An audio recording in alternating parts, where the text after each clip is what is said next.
नमस्ते बच्चों, कैसे हैं जी आप सभी लोग। मुझे उम्मीद है कि आप लोग अच्छे होंगे। तो आज के इस वीडियो में हम लोग करने वाले हैं क्लास 10th ज्योमेट्री का प्रैक्टिस सेट 3.3। तो प्रैक्टिस सेट 3.3 के क्वेश्चंस देखने के पहले हम लोग क्या देखेंगे, हमेशा की तरह कुछ बेसिक कंसेप्ट देखेंगे। उसके बाद जो आपका प्रैक्टिस सेट 3.3 है उसको हम लोग स्टार्ट करेंगे। ठीक है बच्चों, तो चलिए जी सब लोग तैयार हैं। देखो यहाँ पे हम लोग सबसे पहला टॉपिक क्या देखेंगे, आर्क ऑफ अ सर्कल। तो अब ये आर्क का मतलब क्या होता है, तो सिंपल से भाषा में आपको बताऊं। देखो आर्क यानी क्या होता है ना, पार्ट ऑफ अ सर्कल, यानी जो सर्कल का हिस्सा होता है ना बच्चों, उसी को हम लोग क्या बोलते हैं, आर्क बोलते हैं। ठीक है, जैसे यहाँ पर ये जो आपको सर्कल दिखाई दे रहा है, इसमें देखो बच्चों ये जो सीकेंट है ना, ये लाइन क्या है, सीकेंट है बराबर। ये सीकेंट ने क्या किया है, इस सर्कल को दो पार्ट्स में डिवाइड कर दिया है, पहला ये दूसरा ये। ठीक है, तो यहाँ पे कितने आर्क है, दो आर्क है। देखो पहला तो ये और दूसरा आर्क ये, समझ में आया। तो आर्क क्या होता है बच्चों, पार्ट ऑफ अ सर्कल। और यहाँ पे आप लोग देख भी सकते हो, इस सेकेंड ने क्या किया, ये सर्कल को डिवाइड कर दिया है दो पार्ट्स में। तो ये आपका पहला आर्क हो जाएगा, ये आपका दूसरा आर्क हो जाएगा। ठीक है, इतनी बात आपको क्लियर है। अब देखो यहाँ पे मेजर आर्क और माइनर आर्क की बात करते हैं। तो माइनर यानी छोटा, मेजर यानी बड़ा। ठीक है, जो छोटा वाला आर्क रहता है उसको हम लोग माइनर आर्क बोलते हैं, और जो बड़ा वाला आर्क रहता है उसको हम लोग मेजर आर्क बोलते हैं। देखो बच्चों, इसको याद करने का एक और तरीका है, जिस आर्क में ना सर्कल का सेंटर आता है उसको हम लोग मेजर आर्क बोलते हैं, और जिस आर्क में सर्कल का सेंटर नहीं आता है उसको हम लोग माइनर आर्क बोलते हैं। ठीक है, तो देखो यहाँ पे दो हिस्से हैं ना, पहला आर्क दूसरा आर्क। ठीक है, तो कौन से आर्क में ये जो सर्कल है इसका सेंटर आ रहा है, जल्दी से बताइए कौन से वाले हिस्से में आ रहा है। हाँ, ये वाले हिस्से में आ रहा है बराबर। तो ये आपका क्या कहलाएगा, मेजर आर्क कहलाएगा। और इसमें देखो सेंटर नहीं आ रहा है, तो ये आपका क्या कहलाएगा बच्चों, माइनर आर्क कहलाएगा। ठीक है, तो अभी इसको लिखोगे कैसे, देखो आर्क को हम लोग कैसे लिखते हैं, हम लोग ना इसको 3 लेटर से लिखते हैं, 4 से नहीं लिखते। याद रखना, 4 लेटर से नहीं लिखते हैं, 3 लेटर से लिखा जाता है। और 2 अल्फाबेट्स का यूज करके हम लिख सकते हैं। जैसे आपको बताती हूँ, सुनो, ज्यादा चिंता मत करो, सब लिख करके बताती हूँ। मेजर आर्क मतलब दिस वाला पार्ट बराबर। अब ये वाले पार्ट का आप नाम कैसे लिखोगे, कैसे लिखोगे, बहुत सिंपल सी बात है। यहाँ पे लिखना आर्क, और फिर हम इस हिस्से की बात कर रहे हैं ना, तो इसको कैसे लिखोगे, AYB। बोलो जल्दी से, आर्क AYB। समझ में आया, यहाँ पे लिख देते हैं। और सुनो बच्चों, एक और बात बताती हूँ, आप चाहो तो ऐसे भी लिख सकते हो, BYA चलेगा, ऐसे लिखा, इट्स ओके, नो प्रॉब्लम। ठीक है, समझ में आया। तो आर्क को हम लोग 3 लेटर्स की मदद से दिखा सकते हैं। ये आपका हो गया मेजर आर्क। अभी माइनर आर्क की बात करते हैं, ये छोटे वाले आर्क की। ठीक है, अब इसका नाम कैसे लिखोगे, जैसे इसका लिखा वैसे ही लिखो। आर्क कौन सा है, AXB, यहाँ पे लिख दीजिए आर्क AXB। ठीक है, समझ में आया आपको। अब देखो ये वाला जो बच्चों आपका आर्क है ना, इसको हम लोग ऐसे भी लिख सकते हैं, क्योंकि मैंने आपको यहाँ पे क्या बताया, 3 लेटर में लिख सकते हैं, 2 लेटर में भी लिख सकते हैं। तो 2 लेटर में किसको लिख सकते हैं, जो आपका माइनर आर्क होता है ना उसको हम लोग लिख सकते हैं। जैसे कि ये वाला जो आर्क है ना बच्चों, इसको हम लोग ऐसे भी लिख सकते हैं, आर्क AB। ठीक है, तो अगर मैंने आर्क AB लिखा तो आप कौन सा आर्क समझोगे, क्योंकि ये जो AB है ना वो इस आर्क में भी आ रहा है ना, ये आर्क का भी एंड पॉइंट देखो AB है, और इसमें भी आ रहा है। तो जो माइनर आर्क रहता है, जो छोटा वाला रहता है ना, उसको समझने का, अगर ये 2 लेटर में दिया मतलब जो छोटा वाला आर्क रहता है ना बच्चों, उसको कंसिडर करने का, नहीं तो 3 लेटर्स में आप लिख सकते हो। समझ में आएगी नहीं, तो इस बात को ध्यान में रखना, क्योंकि ना बहुत सारे बच्चों को यहाँ पे बड़ा कंफ्यूजन होता है। जब 2 लेटर 3 आया तब तो चलो हम कर लेंगे, लेकिन जब 2 आता है तब कंफ्यूजन, कौन सा लिया जाए। तो याद रखना, जो माइनर आर्क होता है ना बच्चों, उसको कंसिडर किया जाता है। ठीक है, तो मेजर आर्क और माइनर आर्क आपको अच्छे से क्लियर हो गया। चलिए बच्चों, अभी यहाँ पे हम लोग अपना अगला टॉपिक देख लेते हैं। तो नेक्स्ट टॉपिक क्या है, सेंट्रल एंगल। अब ये सेंट्रल एंगल क्या होता है, तो बहुत ही सिंपल सी बात है, ये जो एंगल यहाँ पे बना हुआ है ना बच्चों, ये क्या है, आपका सेंट्रल एंगल है। कैसे, रुको, यहाँ पे मैंने एक पॉइंट ले लिया O, ये क्या है, सेंटर ऑफ द सर्कल, यहाँ पे A ले लिया, यहाँ पे X और यहाँ पे B। ठीक है, ये मेरा एंगल है, सपोज करो कि ये है थीटा बराबर। ठीक है, तो सेंट्रल एंगल मतलब ना वो एंगल जिसका वर्टेक्स क्या होता है बच्चों, centre of the circle. Vertex का मतलब आप लोगों को पता है ना, जैसे कि यहाँ पे एक मैंने ये लीजिए, ये मैंने ये एंगल बना दिया। ठीक है, तो ये एंगल में आपका वर्टेक्स क्या होगा, तो ये जो है ना बच्चों, इसको हम लोग वर्टेक्स कहते हैं। मतलब जहाँ पे एंगल बनता है ना उसी को हम लोग क्या बोलते हैं बच्चों, ये वर्टेक्स बोलते हैं। ठीक है, तो यहाँ पे ये एंगल में वर्टेक्स क्या है बच्चों, centre of the circle. So therefore ये आपका क्या हो गया, सेंट्रल एंगल, ठीक है। तो सेंट्रल एंगल बोलो जल्दी से, क्या होता है, जिस एंगल का vertex centre of the circle है, मतलब सर्कल का सेंटर है, उसी को हम लोग बोलेंगे सेंट्रल एंगल, ठीक है। समझ में आया आपको बच्चों अच्छे से? यस। अब चलो, बस मुझे यहाँ पे यही बताना था, अब थोड़ा आगे बढ़ते हैं, है ना। और एक और बात बताऊँ आप लोगों को, ये और ये वाला जो कंसेप्ट है ना, वो आपने ऑलरेडी पिछले क्लासेस में सीखा हुआ है, मानो या ना मानो, लेकिन आपने जरूर सीखा होगा। थोड़ा सा दिमाग पे जोर डालो, आपको याद आ जाएगा, ठीक है। चलो ज्यादा याद मत करो, यहाँ पे तो मैं आपको बता ही रही हूँ ना। तो सेंट्रल एंगल समझ गए। अब देखो यहाँ पे हम क्या देखेंगे बच्चों, मेजर ऑफ एन आर्क। और सुनो एक और बात यहाँ पे मैं आपको बताना चाहती हूँ, ये जो बच्चों आपका सेंट्रल एंगल होता है ना, इसके करस्पॉन्डिंग में जो आर्क रहता है ना, वो इसके कॉन्ग्रुएंट होता है। जैसे कि सुनो, जैसे यहाँ पे ये जो आपका एंगल है, एंगल AOB, इसका जो मेजरमेंट है वो क्या है बच्चों, थीटा, ठीक है। अब इसके करस्पॉन्डिंग में आर्क कौन सा है, ये वाला आर्क है ना, देखो ना, ये सर्कल का हिस्सा है कि नहीं, दिस पार्ट, ओके। तो ये जो आपका आर्क है AXB, इसका मेजरमेंट कितना होगा बच्चों, यहाँ पे हम लिखते हैं major of arc, M for क्या होता है, मेजर, ठीक है। मेजर ऑफ आर्क AXB क्या हो जाएगा, थीटा, क्योंकि देखो यहाँ पे सेंट्रल एंगल क्या है, थीटा है, तो इसके करस्पॉन्डिंग में जो आर्क रहता है वो भी कितना होता है बच्चों, थीटा ही। मतलब देखो, जैसे अगर ये 20 होता ना, ध्यान से सुनो मेरी बातों को, हाँ, जो मैं आपको बता रही हूँ, तो ये भी कितना होता है 20, अगर ये 30 तो ये भी 30, अगर ये 40 तो ये भी 40, ओके। क्लियर है आपको? चलो अभी 20 में लिख देती हूँ, समझ में आया ना। सेंट्रल एंगल में क्या होता है, उसके करस्पॉन्डिंग में जो आर्क होता है वो उसके कॉन्ग्रुएंट होता है, यानी इक्वल होता है, ठीक है। चलो अभी मेजर ऑफ एन आर्क की बात करेंगे। तो आर्क का मेजरमेंट अगर आप लोगों को निकालना है तो आप कैसे निकालोगे, देखो बच्चों यहाँ पे आप लोगों को एक चीज बताती हूँ, measure of a circle, measure of a circle is 360 degree. देखो बच्चों, जो आपका सर्कल होता है ना, उसका मेजरमेंट कितना होता है, 360 डिग्री होता है। यानी कि सर्कल के अंदर जितने भी आर्क रहेंगे ना बच्चों, अगर आप उन सभी को सम करोगे तो टोटल कितना आएगा, 360 डिग्री आएगा, ठीक है। तो इस बात को ध्यान में रखना है, क्योंकि इसका यूज हम लोग क्वेश्चन सॉल्व करते टाइम पे करेंगे, ओके। जैसे यहाँ पे इसमें 2 आर्क है ना, तो अगर मैं मेजर आर्क और माइनर आर्क दोनों को प्लस करूँ तो दोनों का सम कितना होगा, 360 डिग्री होगा, ठीक है। और बच्चों यहाँ पे आर्क लिखने का तरीका तो मैंने आपको बता ही दिया कि अगर उसका मेजरमेंट लिखना है तो आप कैसे लिखोगे, मेजर ऑफ आर्क, फिर इसका नाम लिखने का आर्क का, और जो भी उसका मेजरमेंट रहता है वो यहाँ पे लिख देने का, ठीक है। ये जो M है ना बच्चों, ये क्या रिप्रेजेंट करता है, वो आर्क का मेजरमेंट रिप्रेजेंट करता है, ठीक है।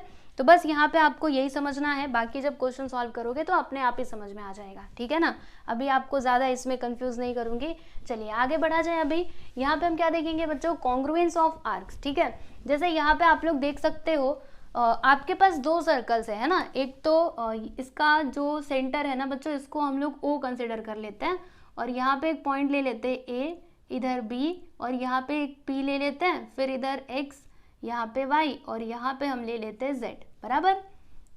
और ये वाला जो बच्चों आपका एंगल है ना, ये समझ लो है 90 डिग्री का, ठीक है। तो देखो मैंने आपको क्या बताया था, अच्छा ये कौन सा एंगल है, ध्यान से देख करके बताना। ये जो अभी ये ना, ये वाले की मैं बात कर रही हूँ, ये वाले सर्कल की, ये बड़ा वाला आप भूल जाओ, ठीक है। छोटे वाले सर्कल को देखना, यहाँ पे आपका सेंट्रल एंगल क्या होगा बच्चों, angle AOB is the central angle, बराबर।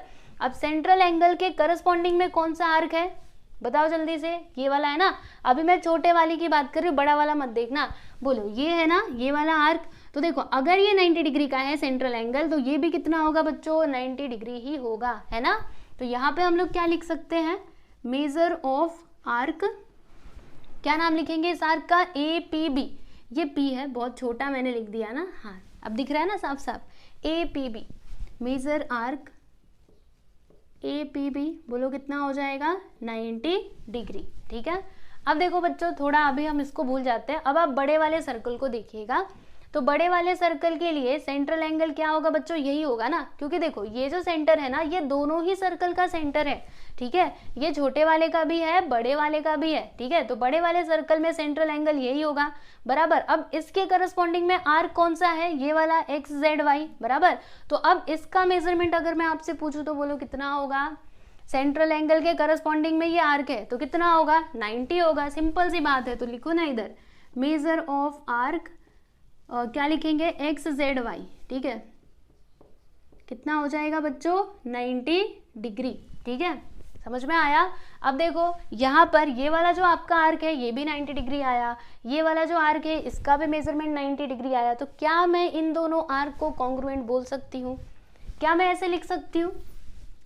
मैं ऐसे लिख सकती हूँ major arc APB which is congruent to major arc XZY। आपको क्या लगता है? तो ऐसा हम नहीं लिख सकते। आप बोलेंगे कैसे, ये भी 90 ये भी 90 तो लिख दो कॉन्ग्रुएंट। अरे नहीं, ऐसे नहीं होता है। देखो इन दोनों का मेजरमेंट भले ही सेम है लेकिन ये दोनों कॉन्ग्रुएंट नहीं हो सकते। कॉन्ग्रुएंट मतलब इसका लेंथ भी सेम होना चाहिए, लेकिन यहाँ पे तो अलग अलग है ना।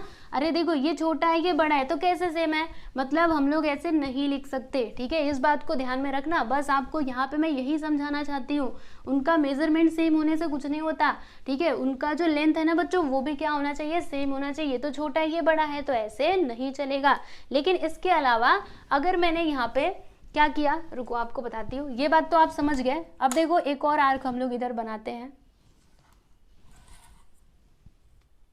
सेम टू सेम 90 डिग्री का ही एंगल लेते हैं। देखो सेंट्रल एंगल मैंने इधर 90 डिग्री का ले लिया, ये 90 डिग्री है बराबर।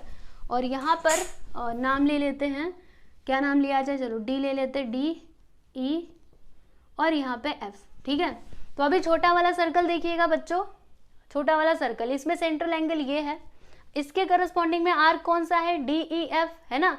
तो अगर ये 90 है तो DEF भी कितना होगा बच्चों, 90 डिग्री होगा। तो यहाँ पे हम लोग क्या लिखेंगे, 90 डिग्री। ठीक है, यहाँ पे देखो major of arc DEF,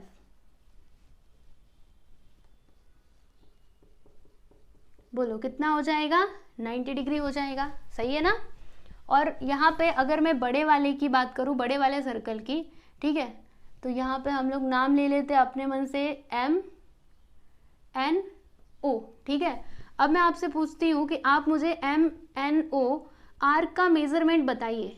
MNO तो क्या बोलोगे बच्चों, MN, यहाँ पे कुछ और ले लेते हैं, रुको यहाँ पे O लिया है ना, G ले लेते हैं, MNG, ये भी कितना होगा, 90 डिग्री। क्योंकि बड़े वाले सर्कल में भी सेंट्रल एंगल तो यही होगा ना। अगर सेंट्रल एंगल है 90 डिग्री का तो इसके करस्पॉन्डिंग में जो आर्क है, ठीक है, बड़े वाले सर्कल की बात कर रही हूँ, तो वो भी कितना हो जाएगा बच्चों, 90 डिग्री हो जाएगा। ठीक है, अब देखो यहाँ पे कौन कौन से आर्क आपस में कॉन्ग्रुएंट होंगे। तो देखो बच्चों ये वाला जो आर्क है ना, ये वाला आर्क और ये वाला आर्क, ठीक है, ये दोनों आपस में कॉन्ग्रुएंट होंगे क्योंकि यहाँ पे इन दोनों का लेंथ भी सेम है, मेजरमेंट भी सेम है। ठीक है, तो कौन कौन से आर्क बच्चों, देखो APB और DEF, ये दोनों आपस में क्या हो जाएंगे, कॉन्ग्रुएंट हो जाएंगे।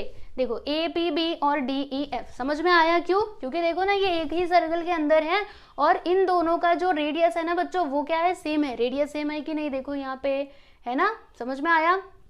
फिर उसके बाद ये दोनों जो बच्चों ये आर्क है ना, ये दोनों आपस में क्या होंगे, कॉन्ग्रुएंट होंगे। ठीक है, बड़े वाले सर्कल में, यानी this one and this one, ये दोनों क्या हो जाएंगे, कॉन्ग्रुएंट हो जाएंगे। ठीक है, तो बस इसमें आपको मैं यही समझाना चाहती थी कि अगर दो आर्क हैं और उनका मेजरमेंट अगर सेम है तो भी आप उनको कॉन्ग्रुएंट नहीं बोल सकते। उनका वो कॉन्ग्रुएंट कब होंगे, जब उनका लेंथ भी सेम रहेगा तब, जैसे कि हमने इधर देखा। ठीक है, क्लियर हुआ आपको ये वाला पॉइंट। अब चलिए बच्चों हम लोग नेक्स्ट किसकी बात करेंगे, तो property of sum of major of arc. ठीक है, मतलब आर्क को अगर हमें प्लस करना है तो कैसे किया जाए, चलिए आपको लिख करके बताती हूँ, ध्यान से देखना है इसको भी। देखो जैसे कि मैंने यहाँ पे लिखा मेजर ऑफ आर्क, ये देखो EA plus major of arc AB, major of arc कैसे लिख सकते हैं हम इसको, EAB। ठीक है, देखो बच्चों मैंने कैसे लिखा, मैंने लिखा major of arc EA plus major of arc AB, इन दोनों को प्लस किया। ठीक है, तो प्लस करके क्या आएगा बच्चों, ये पूरा आएगा ना, पूरा आर्क आएगा। ठीक है, देखो इसको प्लस किया, इसको प्लस किया, तो ये पूरा आर्क आएगा। तो क्या लिखा मैंने, मेजर ऑफ आर्क EAB। समझ में आया। तो इस प्रकार से आप लोग प्लस कर सकते हो, या फिर एक और तरीका, हाँ ऐसे तो करना ही है। और एक और चीज यहाँ पे देख लो, जैसे कि मैंने लिखा यहाँ पे मेजर ऑफ आर्क EA। ठीक है, मेजर ऑफ आर्क, अभी मैं 3 लेटर से लिखती हूँ EAB, मैंने यहाँ पे लिखा major of arc EAB plus, देखो ये पूरा लिखा है। ठीक है, फिर यहाँ पे मैंने लिखा major of arc AC, major of arc, तो ये किसके इक्वल होगा बच्चों? देखो मैंने क्या किया, अब मैं इसको रफ करती हूँ, ध्यान से जरा सा आप बस ध्यान दे लो, ठीक है, बाकी सब इजी है। मैंने क्या किया, ये पूरा लिया बराबर, पहले ये लिया EAB, ठीक है, और फिर मैंने क्या किया बच्चों, ये वाला पार्ट लिया, ठीक है। तो इन दोनों को जब मैं प्लस करूंगी तो मुझे यहाँ से यहाँ तक वाला पार्ट मिलेगा बराबर। अब इसको मैं कैसे लिख सकती हूँ, क्योंकि मैंने आपको क्या बताया, जो आर्क होते हैं उनको हम लोग 3 लेटर से ही लिख सकते हैं, ठीक है। मिनिमम क्या होता है बच्चों, 2 होता है, मैक्सिमम 3 होता है, 4 से नहीं लिख सकते। आप सोचोगे इधर 4 पॉइंट है तो लिख दिया जाए, नहीं, ये गलत हो जाएगा। तो आप कैसे लिख सकते हो, देखो हमें पूरा इतने हिस्से की बात करनी है, पूरा यहाँ से लेकर के यहाँ तक, तो आप इसको ऐसे भी बोल सकते हो EAC, ठीक है। एंड पॉइंट तो आना ही चाहिए, दोनों का एंड पॉइंट आना चाहिए, बाकी बीच में आप चेंजेस कर सकते हो। तो आप ऐसे बोल सकते हो EAC, या फिर आप ऐसे भी बोल सकते हो EBC, ठीक है, कैसे बोल सकते हो। तो यहाँ पे हम लोग लिख देते हैं आर्क EBC, ठीक है। समझ में आया आपको कैसे किया? अब देखो यहाँ पे एक और चीज आपको समझना चाहिए, जैसे मैंने इधर लिखा, इसको अब मैं मिटा देती हूँ, ठीक है, ये समझ लो। उसके बाद से बस ये वाला टॉपिक कंप्लीट, लेकिन ये बचा रहेगा।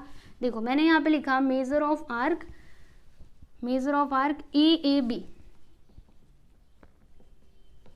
Plus major of arc EAB लिया था ना मैंने, बोला अभी ABC, major of arc ABC, और फिर मैं इसको बोलती हूँ कि ये इक्वल है आर्क EBC के, तब ये टोटली गलत है। देखो मैंने क्या लिखा है, मेजर ऑफ आर्क EAB, मतलब ये पूरा हिस्सा लिया EAB, फिर मैंने क्या प्लस किया बच्चों, ABC, यानी कि फिर से ये वाला हिस्सा ले लिया। तो बताओ यहाँ पे ये वाला जो हिस्सा है ना वो डबल बार आ रहा है, मतलब पहले वाले आर्क में भी ये वाला हिस्सा आया, देखो AB जो है वो इसमें भी आया और इसमें भी आया। तो देखो 2 बार नहीं आ सकता, ओके, एक ही बार करना है। जैसे हमने ये ऊपर ये जो दोनों किया ना, ये वाला राइट है, लेकिन ये वाला गलत है, ये पूरा टोटली रॉन्ग है, क्योंकि 2 बार प्लस कर दिया है। एक ही हिस्से को 2 बार प्लस क्यों करोगे, है ना। तो ऐसा आप लोग नहीं लिख सकते हो। आप सोचो कि यहाँ से यहाँ तक, फिर प्लस यहाँ से यहाँ तक, और पूरा प्लस करके आएगा मेजर ऑफ आर्क EBC, तब तो ये पूरा के पूरा गलत है। तो ऐसी गलती मत करना, दिस इज टोटली रॉन्ग, ठीक है। एक पार्ट बार बार नहीं आएगा, ओके, क्लियर है आपको। तो ये था आपका property of sum of major of arc, याद रखिएगा। इसको हम लोग ये भी बोलते हैं आर्क एडिशन प्रॉपर्टी। तो जब ये क्वेश्चन सॉल्व करेंगे ना, तो वहाँ पे हम लोग आर्क एडिशन प्रॉपर्टी का मतलब प्रॉपर्टी लिखेंगे, ठीक है, ये पूरा नहीं लिखने वाले। समझ में आया आपको? चलिए बच्चों यहाँ पे हम लोग कुछ थियरम्स देख लेते हैं। तो यहाँ पे है थियरम 1 और ये है जी आपका थियरम 2, ठीक है। तो ये दोनों थियरम में हमको क्या देखना है, देखो ये ना एक दूसरे के अपोजिट है। देखो बच्चों इसमें क्या लिखा है कि the chords corresponding congruent arcs of a circle are congruent.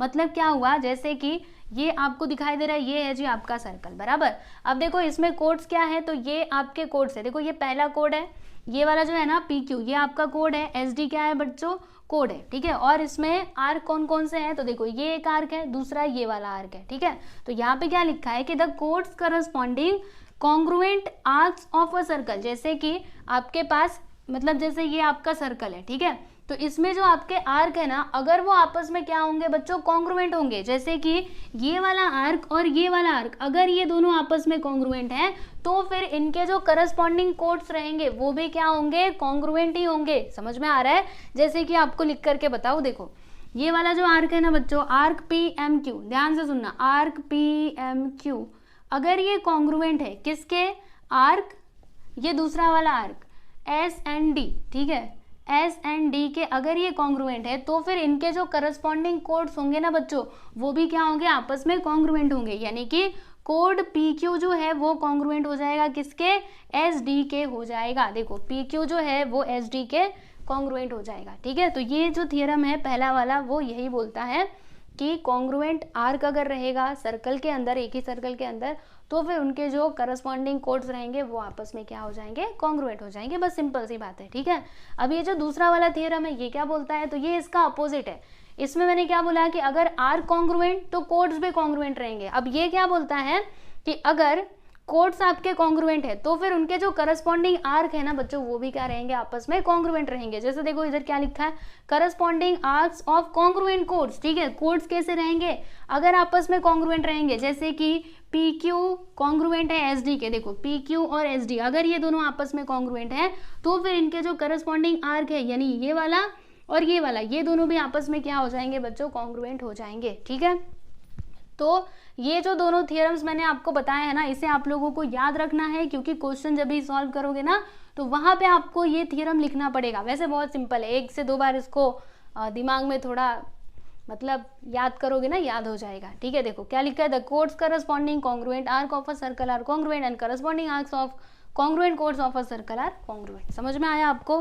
तो ये था बच्चों आपका ये थियरम मोस्ट इंपॉर्टेंट, क्योंकि इसे लिखना है जब भी क्वेश्चन आया तब। ठीक है, तो फाइनली यहाँ पे जो आपका प्रैक्टिस सेट 3.3 है ना बच्चों, इसका जो बेसिक कंसेप्ट है वो हो चुका है खत्म। अभी हम लोग शुरू करते हैं प्रैक्टिस सेट 3.3। जितना मैंने आपको सिखाया है ना, प्लीज अच्छे से रिवाइज करना, क्योंकि क्वेश्चन सॉल्व करते टाइम पे वहां पे उसका यूज आएगा। ओके, तो एक बार में अगर नहीं समझता है तो इस वीडियो को फिर से रिपीट करके देखो, लेकिन अच्छे से समझो। ठीक है, तो चलिए बच्चों अभी चलते हैं हम लोग प्रैक्टिस सेट 3.3 पे। तो चलिए बच्चों अभी प्रैक्टिस सेट 3.3 को हम स्टार्ट करते हैं। तो ये है आपका क्वेश्चन नंबर 1। इसमें क्या दिया है, इन फिगर 3.37 यानी कि इस फिगर में points G D E F R concyclic points. Concyclic मतलब क्या होता है, एक ही सर्कल के ऊपर होना। जैसे कि ये जो चारों पॉइंट्स हैं, देखो बच्चों ये एक ही सर्कल के ऊपर है कि नहीं, देखो डी ई एफ जी है ना। फिर उसके बाद क्या दिया इसमें, यहाँ पे ये जो सर्कल है बच्चों, इसका सेंटर क्या है, सी है, बराबर। और यहाँ पे देखो, यहाँ पे हम लोग सॉल्यूशन लिख देते हैं और जो भी इंफॉर्मेशन दी गई है ना उसको हम लिखते जाते हैं। तो देखो बच्चों यहाँ पे ये जो आपका एंगल ई सी एफ है, ये कितना डिग्री दिया है, 70 डिग्री। ई सी एफ मतलब कौन सा angle, angle E C F यानी कि ये वाला एंगल। बोलो कितने डिग्री का है, 70 डिग्री का है। ठीक है, इसके अलावा major arc D G F, यहाँ पे लिख देते हैं हम लोग, major arc D G F ये कितने डिग्री का है, 200 डिग्री का है। ठीक है, डी जी एफ मतलब ये वाला जो आर्क है ना बच्चों, डी जी एफ यानी कि दिस वाला आर्क कितने डिग्री का है, तो 200 डिग्री का है, बराबर। अभी ये इन्फॉर्मेशन की मदद से हमें क्या करना है, तो हमें ना आर्क डी का मेजरमेंट बताना है। आर्क डी, डी मतलब क्या होगा बच्चों, ये होगा। ठीक है, तो ये आर्क का हमको मेजरमेंट बताना है कि ये कितने डिग्री का होगा। और हमको क्या बताना है, arc D G F. D G F मतलब कौन सा आर्क है बच्चों, देखो डी जी, एक मिनट, डी ई एफ बताना है, डी जी एफ नहीं बताना है। क्या बताना है, डी ई एफ। देखो डी ई एफ यानी कि ये जो पूरा आर्क है ना बच्चों, ये कितने डिग्री का होगा, ये हमको फाइंड आउट करना है। ठीक है, तो अभी कैसे करेंगे, बहुत ही सिंपल है। सबसे पहले हम लोग ये डी निकालने की मतलब सोचते हैं कि ये डी हमको कैसे मिलेगा। तो देखो बच्चों, मैंने आपको सेंट्रल एंगल में क्या बताया था, जैसे कि अगर सपोज करो ये आपका सेंट्रल एंगल है, इस बात को तो मानते हो है ना, तो इसके सामने वाला जो आपका आर्क है ई एफ, ये भी कितना होगा, बोलो 70 डिग्री का होगा। क्योंकि मैंने आपको क्या बताया था कि सेंट्रल एंगल का जो करस्पॉन्डिंग क्या होता है, आर्क होता है, वो उसके इक्वल होता है, बराबर होता है। ठीक है, तो यहाँ पे हम क्या लिखेंगे कि मेजर आर्क ई एफ ये कितने डिग्री का हो जाएगा, 70 डिग्री का हो जाएगा, है ना। क्यों ऐसा, इसका कारण आप क्या लिखोगे बच्चों, सेंट्रल एंगल। सिंपल सी बात है, क्योंकि ये देखो सेंट्रल एंगल अगर 70 डिग्री है तो इसके सामने वाला ये जो आर्क है वो भी कितना होगा, 70 डिग्री होगा। तो इसका रीजन यहाँ पे लिख सकते हो आप लोग। पहले ऐसे लिख दीजिए, रुकिए ऐसे लिखिए, एंगल ए सी एफ। ठीक है, तो यहाँ पे मेजर आर्क ई एफ कितना हो जाएगा, 70 डिग्री। ठीक है, इसका रीजन हम लोग क्या बताएंगे बच्चों, सेंट्रल एंगल। समझ में आया,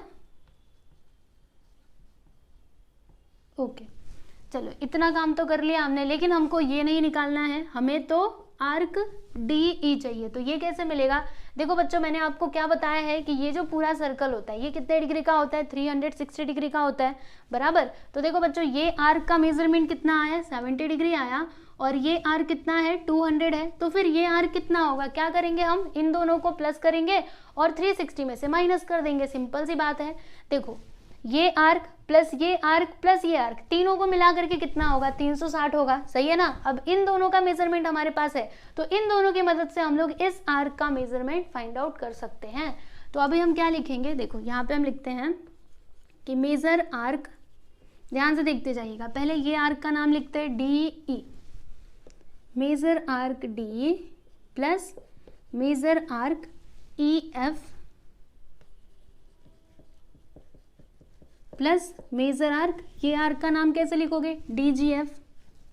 तो major arc D G F कितना हो जाएगा बच्चों, 360 डिग्री। ठीक है, इसका रीजन आप क्या लिखोगे, measure of a circle is 360 degree, है ना, वही लिखिएगा, measure of a circle is 360 degree. ठीक है, अब देखो बच्चों यहाँ पे मेजर आर्क डी हमें नहीं पता, तो इसको वैसे ही रहने दो, इसमें कुछ भी मत करना। बाकी देखो मेजर आर्क ई एफ हमको पता है, बोलो कितना, 70 डिग्री, है ना, इसको इक्वेशन नंबर 1 लिख दीजिएगा, तो यहाँ पे लिख देते हैं 70 डिग्री। फिर major arc D G F कितना है, ये देखो क्वेश्चन में दिया गया था ना, यहाँ पे आप लिख सकते हो गिवन। ठीक है, ये दोनों इन्फॉर्मेशन दी गई थी, तो यहाँ पे आप लोग ब्रैकेट में लिख सकते हो गिवन। ठीक है, तो बोलो कितना है, 200, यहाँ पे लिख दिया 200, और ये सब मिला करके 360 डिग्री होगा।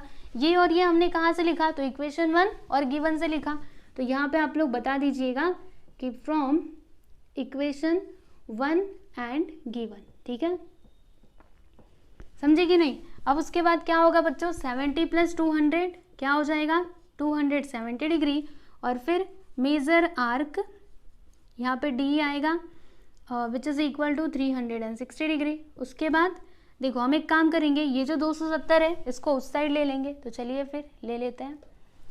ठीक है, इसके बगल में मैं कर रही हूँ, देखो यहाँ पे लिखेंगे therefore major arc D E क्या हो जाएगा, 360 डिग्री माइनस 270।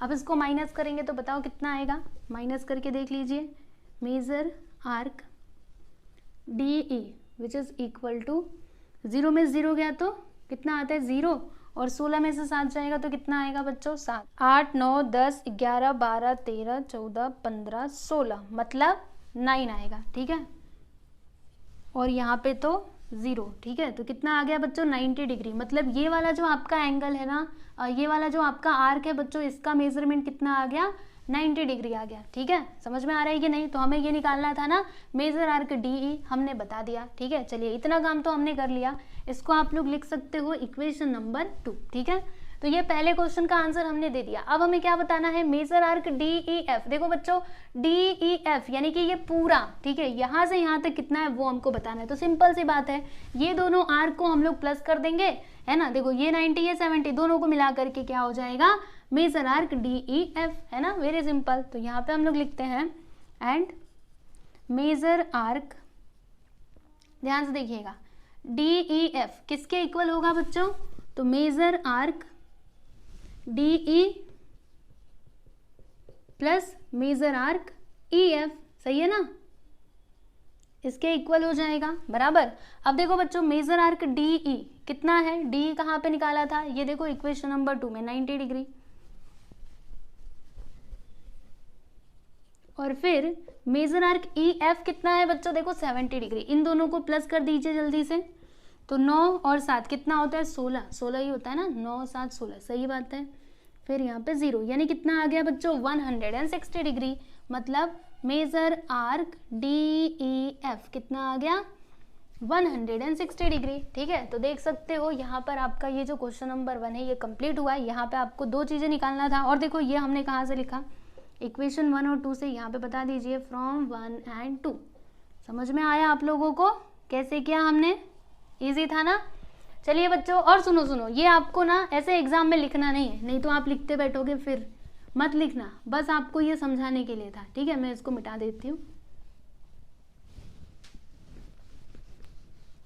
ठीक है, हाँ ऐसे करना है, देखो। चलिए बच्चों, अभी हम लोग क्वेश्चन नंबर 2 देखते हैं। तो इसमें क्या दिया है, देखो बच्चों ये आपके सामने फिगर है। इस फिगर में ये जो आपको ट्रायंगल दिखाई दे रहा है ना, ये कैसा ट्रायंगल है, तो ये एक इक्विलैटरल ट्रायंगल है। इक्विलैटरल ट्रायंगल का मतलब क्या होता है, वो ट्रायंगल जिसके तीनों साइड्स क्या हो, कॉन्ग्रुएंट हो। मतलब ये क्यू आर, क्यू एस और आर एस, ठीक है, ये सभी क्या होंगे, आपस में कॉन्ग्रुएंट होंगे। क्यू एस आर, क्योंकि ये ट्रायंगल कैसा ट्रायंगल है, तो इक्विलैटरल ट्रायंगल है। ठीक है, फिर उसके बाद हमें क्या क्या प्रूव करना है, तो पहला तो हमको ये प्रूव करना है, दूसरा हमको ये करना है। ठीक है, तो चलिए फिर शुरू करते हैं। फर्स्ट ऑफ ऑल हम लोग पहला वाला करेंगे। तो देखो बच्चों ये जो आपका ट्रायंगल है ये क्या है, इक्विलैटरल ट्रायंगल है। तो यहाँ पे हम लिखते हैं कि triangle Q R S is an equilateral triangle. ठीक है, ठीक है, ये जो आपका ट्राइंगल है ना बच्चों, ये कैसा ट्राइंगल है, तो इक्विलैटरल ट्राइंगल है, बराबर। मतलब इसके तीनों साइड्स आपस में क्या है बच्चों, कॉन्ग्रुएंट है, ठीक है। अब ये जो तीनों साइड्स है ना, ये क्या है बच्चों, सर्कल के ये कोड है ना। देखो जैसे कि अगर मैं क्यू आर की बात करूँ तो क्यू आर क्या है बच्चों, कोड ऑफ दिस सर्कल। उसी प्रकार से क्यू एस भी क्या है, कोड है, और आर एस भी क्या है बच्चों, कोड है ना। तो हम लोग क्या लिख सकते हैं, यहाँ पे हम लिखेंगे देयरफॉर ये सर्कल में कोड क्यू आर ये कॉन्ग्रुएंट हो जाएगा बच्चों किसके, कोड, कौन से कोड के, आर एस के, और ये कॉन्ग्रुएंट होगा किसके, कोड क्यू एस के। सही है कि नहीं। देखो हमने क्या क्या लिखा, आपको एक बार फिर से बताती हूँ। देखो कोड क्यू आर, फिर आर एस लिखा, और फिर ये क्यू एस लिखा, ठीक है। ये सभी क्या होंगे बच्चों, आपस में कॉन्ग्रुएंट होंगे। ओके, इतनी बात आपको समझ में आई। अब आप लोग को याद है मैंने आपको 2 थियरम्स बताए थे। पहला थियरम क्या था, जैसे यहाँ पे कौन सा थियरम यूज होगा, देखो हमें क्या प्रूफ करना है, ये जो आर्क है ना, आर्क आर एस, मतलब ये वाला आर्क, सुनो ध्यान से, ये वाला आर्क, ये वाला आर्क और ये वाले आर्क, ठीक है, ये तीनों क्या है, आपस में कॉन्ग्रुएंट है, ऐसा हमको प्रूफ करना है। ओके, तो मैंने आपको वो जो थ्योरम बताया था उसमें मैंने आपको क्या बोला था कि अगर सर्कल के अंदर, ध्यान से सुनो मेरी बातों को, सर्कल के अंदर अगर कोड्स क्या होंगे, कॉन्ग्रुएंट होंगे, तो उनके जो करस्पॉन्डिंग आर्क होते हैं वो भी क्या होते हैं बच्चों, आपस में कॉन्ग्रुएंट होते हैं, ठीक है। तो ये जो तीनों कोड्स है ना, ये सर्कल में जो तीनों कोड्स है वो क्या है बच्चों, कॉन्ग्रुएंट है। तो इनके जो करस्पॉन्डिंग आर्क होंगे वो भी क्या हो जाएंगे, कॉन्ग्रुएंट हो जाएंगे। तो यहाँ पर हमें ना वो थ्योरम लिखना पड़ेगा। हम क्या लिखेंगे बच्चों, यहाँ पे हम लिखेंगे corresponding arc of congruent chords of a circle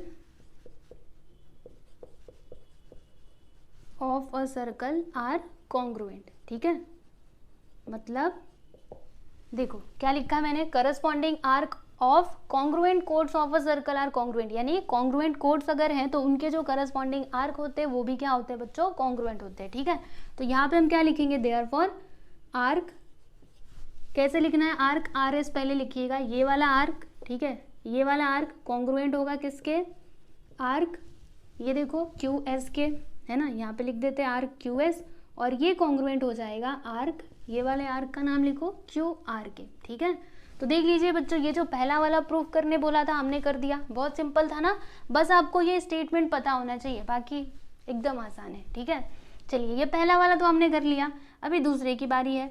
इसमें हमको क्या करना है बच्चों, major angle, major arc Q R S. देखो बच्चों क्यू आर एस मतलब कौन सा आर्क की बात की जा रही है, ये वाले आर्क की बात की जा रही है, दिस वाला, ठीक है। तो ये जो आपका आर्क है ना, ये है 240 डिग्री का, ऐसा हमको क्या करना है बच्चों, प्रूफ करना है, ठीक है। तो अब कैसे होगा, बहुत सिंपल है। देखो मैंने आपको क्या सिखाया है कि जो आपका सर्कल होता है उसका मेजर कितना होता है बच्चों, 360 डिग्री होता है, ठीक है। तो अगर मैं ये तीनों आर्क को आपस में प्लस करूं, जैसे कि ये वाला arc plus this arc plus this arc, तो तीनों मिलाकर के कितना होगा, 360 होगा, सही है ना। तो यहाँ पे हम लोग लिखते हैं कि आर्क, मेजर आर्क, ठीक है, अच्छे से थोड़ा लिखते हैं। देखो बच्चों मेजर आर्क, नाम लिखते जाइएगा, R S plus major arc Q S plus major arc Q R, ठीक है। ये तीनों को अगर मैं प्लस करूंगी तो कितना होगा बच्चों, 360 डिग्री। कैसे बोला, अपने मन से, अरे नहीं हमको पता है, measure of a circle is 360 degree, समझा।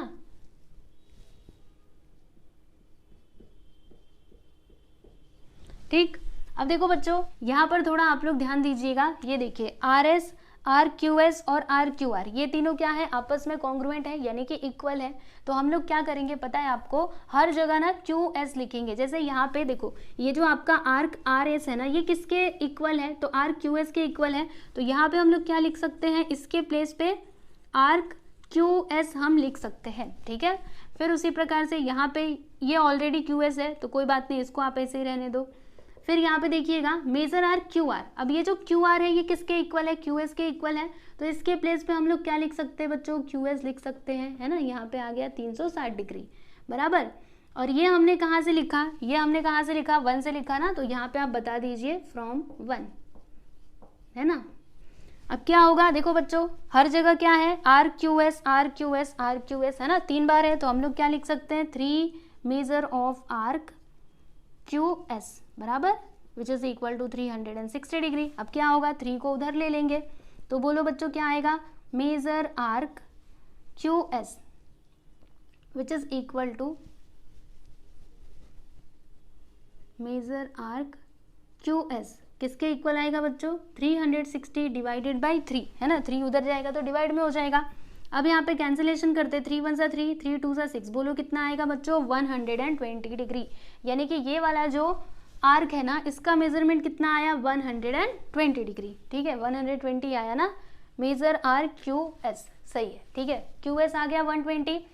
अब देखो बच्चों, हमको क्या प्रूव करना था, ये प्रूव करना था बराबर। तो देखो बच्चों, आप लोग को एक बात बताती हूँ, देखो ये वाला आर्क, ये पूरा आर्क और ये वाला आर्क, अगर मैं इन दोनों को प्लस करूँ तो कितना होगा, 360 डिग्री होगा, है ना, क्योंकि measure of a circle is 360 degree. तो यहाँ पे अभी हम लोग यही लिखने वाले हैं, इसको आप लोग लिख दीजिए इक्वेशन नंबर, क्या लिखोगे, और यहाँ पे कुछ मत लिखो, ऐसे डायरेक्ट वैल्यू लिखना है। ठीक है, देखो अब यहाँ पे हम लिखते हैं एंड क्या हो जाएगा, देखो मेजर आर्क, ये पूरा आर्क लिखना है, ये पूरे का नाम लिखना रहेगा तो QRS लिखेंगे, major arc QRS plus major arc, देखो QRS तो हो चुका है, अभी ये QS लिखेंगे, मेजर आर्क QS, इन दोनों को मिला करके कितना हो जाएगा बच्चों, 360। कैसे, measure of a circle is 360 degree, यहाँ पे लिख करके बता दीजिए, measure of a circle is 360 degree. ठीक है, अब उसके बाद क्या होगा बच्चों, देखो मेजर आर्क QS कितना आया, 120 ना, तो इसके प्लेस पे हम लोग 120 लिखेंगे, मेजर आर्क QRS प्लस यहाँ पे आ जाएगा 120 which is equal to 360 degree. अब 120 को उधर ले लीजिए तो क्या हो जाएगा बच्चों, therefore major arc QRS which is equal to 360 minus 120, तो कितना आएगा बच्चों, अभी माइनस कर देंगे तो 0 में से 0 गया तो 0, और 6 में से 2 जाएगा तो 4, और यहाँ पे 3 में से 1 गया तो 2, यानी क्या आ गया बच्चों, 240 है ना। यहाँ पे लिखते हैं हम लोग, देयरफॉर मेजर आर्क QRS कितना आ गया, 240 डिग्री। तो आप लोग देख सकते हो, यही प्रूव करना था ना, देखो दूसरे में है ना, यहाँ पे खुशी खुशी लिख दो हेंस प्रूव्ड, है ना, जो हमको प्रूव करना था वो हमने कर दिया। ओके, देखो पहला वाला इधर है और दूसरा वाला यहाँ पर है। इस प्रकार से आपका क्वेश्चन नंबर 2 होता है कंप्लीट। ओके, समझ में आया ना आप लोगों को। अब बच्चों आपका जो थर्ड क्वेश्चन है ना, वो बहुत ही सिंपल सा है, देखना बहुत जल्दी सॉल्व हो जाएगा। चलिए आप इसका स्क्रीनशॉट ले लो, उसके बाद हम लोग देखते हैं थर्ड क्वेश्चन। यहाँ पर देखिए बच्चों, ये है आपका क्वेश्चन नंबर 3। अभी इसमें क्या दिया है, इन फिगर 3.39, यानी कि इस फिगर में कोड AB इज कॉन्ग्रुएंट टू कोड CD। देखो बच्चों, ये जो आपका कोड AB है ना, ये कॉन्ग्रुएंट है कोड CD के बराबर। तो फिर हमको ये प्रूव करना है, क्या प्रूव करना है कि आर्क AC यानी कि ये वाला आर्क कॉन्ग्रुएंट होगा आर्क BD के, ये हमको प्रूव करना है। ठीक है, तो बहुत ही सिंपल सा ये क्वेश्चन है। देखो यहाँ पे इसका हम लोग सॉल्यूशन करते हैं। फर्स्ट ऑफ ऑल हम लोग गिवन लिखेंगे बच्चों, है ना। गिवन में क्या दिया है कि कोड AB इज कॉन्ग्रुएंट टू कोड CD बराबर। अब देखो बच्चों, आपको क्या प्रूव करना है, यहाँ पे लिख दीजिए to prove, we have to prove that arc AC which is congruent to arc BD। ठीक है, आर्क BD ये हमको प्रूव करना है। तो अभी यहाँ से इसका प्रूफ हम शुरू करेंगे। देखो कैसे होगा, आप लोगों को मैंने एक प्रॉपर्टी बताई थी, जैसे कि यहाँ पे देखो क्या दिया है, कोड AB और कोड CD। देखो AB और CD ये दोनों क्या है बच्चों, आपस में कॉन्ग्रुएंट हैं, तो इनके जो करस्पॉन्डिंग आर्क होंगे वो भी क्या हो जाएंगे, कॉन्ग्रुएंट हो जाएंगे, है ना। तो हम लोग क्या करेंगे, यहाँ पे वो वाला थ्योरम लिखेंगे। क्या लिखेंगे कि corresponding arc of arcs of congruent chords of a circle are congruent. ठीक है, तो क्या हो जाएगा बच्चों, सो देयरफॉर देखो ये जो आपका आर्क है बच्चों AB, ठीक है, तो आर्क AB का करस्पॉन्डिंग आर्क क्या है, ये वाला ACB, सही है ना। देखो AB का करस्पॉन्डिंग आर्क क्या है बच्चों, सामने क्या है, आर्क ACB, ठीक है, तो यहाँ पे हम लिखते हैं कि आर्क ACB ये क्या होगा बच्चों, कॉन्ग्रुएंट होगा। किसके कॉन्ग्रुएंट होगा, तो ये जो आपका कोड है CD, इसके करस्पॉन्डिंग आर्क क्या है, CBD। तो यहाँ पे हम लोग लिखेंगे आर्क CBD। बराबर, समझ में आएगी नहीं, ठीक है। अब उसके बाद एक और बात आप लोगों को बताती हूँ बच्चों, ये जो आपका आर्क ACB है ना, इसको हम लोग और किस तरीके से लिख सकते हैं, ऐसे लिख सकते हैं ना। अगर मैं ये पूरे आर्क की बात करूँ, ध्यान से सुनो थोड़ा, यहाँ पे हम लोग आर्क एडिशन प्रॉपर्टी का यूज करेंगे। अगर मुझे ये पूरा ACB बताना है तो मैं क्या करूँगी, देखो ये आर्क और ये आर्क प्लस करके मुझे ये पूरा आर्क मिलेगा कि नहीं, मानते हो कि नहीं। देखो arc AC plus arc BC, इन दोनों को प्लस करके मुझे आर्क ACB मिलेगा कि नहीं, यस और नो, यस मिलेगा। तो ये जो ACB है ना बच्चों, इसके प्लेस पे हम लोग क्या लिख सकते हैं, arc AC plus arc BC, CB लिखो या फिर BC चलेगा, चलो BC लिख देते हैं, विच इज कॉन्ग्रुएंट टू। अब ये जो आर्क CBD है ना बच्चों, तो CBD मुझे कैसे मिलेगा, CB प्लस BD है ना, arc CB plus arc BD। तो इसके प्लेस पे मैं क्या लिख सकती हूँ, आर्क CB लिखो या फिर BC लिखो, बोथ आर सेम, तो हम लोग BC लिखते हैं। इधर भी BC लिखा था ना, तो इधर भी लिखते हैं, प्लस आर्क BD, ठीक है। इसका कारण आप क्या लिखोगे, तो आर्क एडिशन प्रॉपर्टी, ठीक है, यहाँ पे लिख दीजिए आर्क एडिशन प्रॉपर्टी।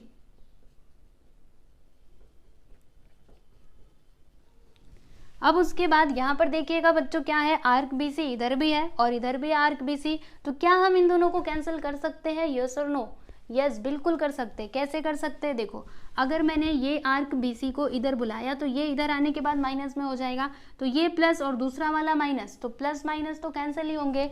तो हम क्या करते हैं, पहले ही इन दोनों को कैंसिल कर देते हैं, ठीक है। अभी बचा क्या बच्चों, देखो यहाँ पे arc AC which is equal to, मतलब कॉन्ग्रुएंट टू आर्क BD है ना। तो देखो बच्चों यही हमको प्रूव करना था ना, arc AC congruent to arc BD, hence proved. देखा आपने कितना छोटा सा था, हेंस कॉमा प्रूव्ड। ओके, समझ में आया आपको। तो ये था आपका क्वेश्चन नंबर 3, बहुत ही आसानी से हमने इसको सॉल्व कर लिया।